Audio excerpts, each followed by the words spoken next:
अस्सलाम वालेकुम दोस्तों। तो आज के एपिसोड नंबर 55 यानी 55 में हम डिस्कस करेंगे कि आप जो है किस तरीके से यूट्यूब पर जो है वेरीफाई हो सकते हैं।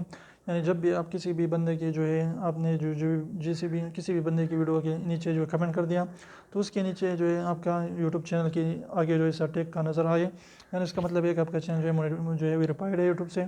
इसके अलावा जब भी आप अपने चैनल को जो है आप देखते हैं तो वहाँ पर इस तरह का टिक नज़र आता है, या कोई भी बंदा आपकी चैनल को विजिट कर देता है तो वहाँ पर टिक उसको नज़र आता है। तो ये आपको तब मिलता है यूट्यूब की तरफ से जब आपके 1 लाख सब्सक्राइबर यानी 100 के सब्सक्राइबर जो है वो कंप्लीट हो जाते हैं। तो आप यूट्यूब के लिए जो है यूट्यूब को अप्लाई कर देते हैं और वो आपको जो है वेरीफाई कर देता है। वेरिफिकेशन के लिए आप अप्लाई करें और वो आपकी चैनल को जो है टिक मार लगा देते हैं। अगर आपके पास जो है आपकी चैनल जो है फेस कैमरा के साथ आपने बनाए हैं या कोई भी जो है जेन्युइन तरीके से आपने कंटेंट बनाए हैं, तो इस तरीके से आप अपने चैनल को जो है वेरीफाइड कर सकते हैं। तो उम्मीद करता हूँ आज के एपिसोड में जो कुछ ना कुछ आपको सीखने के मिला होगा। अगर आपने कुछ भी सीखा है तो हमारे चैनल को सब्सक्राइब करना ना भूलिए, वीडियो को बिल्कुल जो है ज़रूर लाइक कीजिए। जैसे और भी हमने एपिसोड्स बनाए यूट्यूब के बारे में जो है आप उसको ज़रूर जो है वॉच करें। तो फिर मिलते हैं इंशाल्लाह, तब तक इजाज़त दीजिए। अल्लाह हाफिज़।